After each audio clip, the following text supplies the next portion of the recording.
so proud of our guys. Last year we used the word resiliency all the time. And man, oh man, did we show that tonight. Kids got grit, they got fight and discipline. I knew the energy was there. I knew the effort would be there. Effort's non-negotiable in our program, but to be able to focus and come out of halftime when things didn't look great, the kids keep battling. And just so proud of, the defensive effort. You want to talk about special teams from Calvin Austin to our hands team. JJ Russell having record number of tackles. I mean, just it's so great. And again, so many of our guys stepped up in so many different ways. And again, just hats off to our young men that this was 1000% for them, that they did it and they battled through. And man, it was awesome to have a full stadium again. Just I'll have the smile for a couple more hours and then I got to go prepare for UTSA. But man, it was just so awesome to have our great fans there, and they made all the difference. Calvin's punt return wasn't just incredible for his speed, for his intelligence. How much credit do you give Coach Bankins for that? And also Austin just having the heads up play to just realize, hey, there's a live ball on the ground, go get that sucker. Well, Coach Bankins goes over every type of scenario ad nauseum, and that's what you want a thorough special teams coordinator to do. Obviously, he's a vet coach. He's done a fantastic job. But, man, credit to Calvin. Look, I can't sit there and say I was yelling to pick up the ball. I wasn't. Calvin Austin is as intelligent and determined as a young man as they come, and he understood and saw what happened and got it and picked it up, and thank goodness. And just look, when you have smart young men that are really fast, makes a great combination. And how aware were you that was a live ball on the field? I was very aware. Me and my dad, since we were little, we always talked about it. I've always been watching football and known about that rule. And Coach Glenn and Coach Bankins emphasize it a lot now. So as soon as I saw the dude try to catch it and he dropped it, and I was looking and was waiting to see if someone was going to hand it to the official. And on our punt unit, we emphasize that the ball always ends in the official hands. So they just touched it, and they touched it and let it be. And so as soon as I saw that, I just sprinted to the ball and knew that I could just get it and run it. And even if I would have got to the 5-yard line and fumbled, it still would have been our ball. Beating an SEC team is almost like you're expected to have kind of like a performance like this, win or lose. Oh yeah, big time. That's why I was saying going into this game, we were seeing as a underdog, or beating Mississippi State would be a really big win. And while it is a really big win, and respect to those guys because they're a very great team, we don't ever look at it like that. They were just another team on our schedule, and we know that they were going to be tougher, and we just knew that if we execute and do the things we would do, that we would come out with a win. The game that you had on the day that you were honoring Isaac Bruce, what was that moment like for you, being able to do that in front of a Hall of Famer? Shoot, it was big time. I hope it made him proud.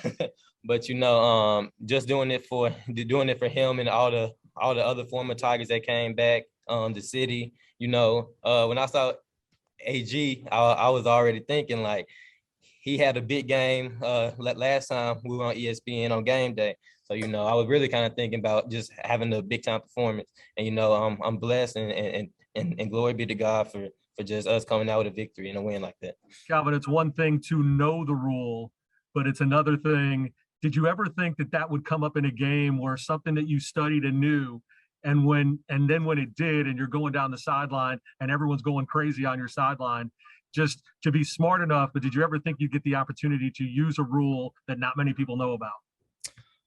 I didn't necessarily think that I would get that type of opportunity, at least where they just kind of just leave the ball sitting there. It's sometimes maybe a guy will slowly come pick it up or something like that. But I wouldn't say I was necessarily expecting it, but our coach Glenn, Coach Silverfield, Bankins, they always emphasize on being ready for the moment. And one of Coach Bankins' mantras is "stars be stars," and and in a situation like that, that was a moment to help the team out. So it's just always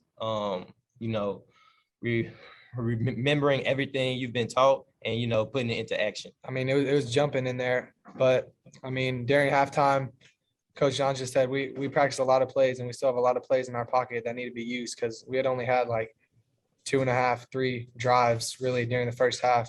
They really were limited after that first fumble recovery for a touchdown. didn't get the ball till around like 4 minutes left in the first quarter. So we had just a few drives. So, I mean, the message was just, we're going to get the ball back and we're going to have opportunities. So just relax and let's go play some ball. And just kind of what went through your mind watching Calvin on that punt return and just a smart play to pick up that ball? Yeah, I did not know that it was going to stand. And I was just looking around all confused. I was like, what just happened?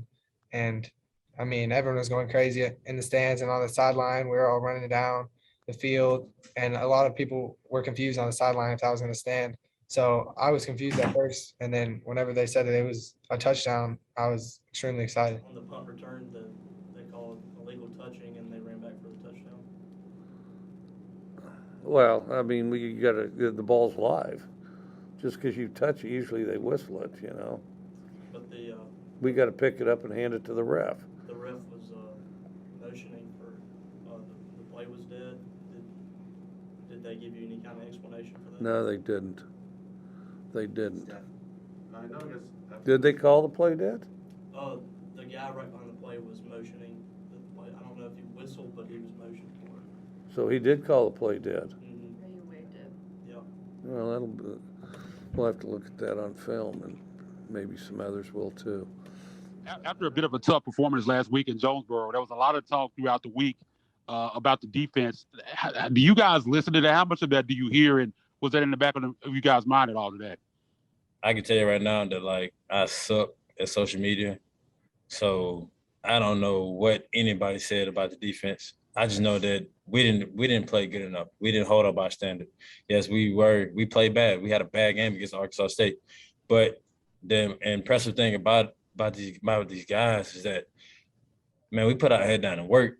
Like guys came, we was meeting in the film, we was going over our keys. It was folks, everybody was locked in. It mattered to them to get better. So and it showed tonight. How big is it for you guys to win another game of this caliber, relying on your defense to do so mostly?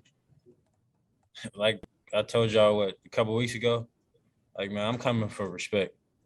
Like this, the whole idea of just, Memphis defense, oh yeah, that's just Memphis defense. Like when you play Memphis defense, you're gonna know and you're gonna feel us all game.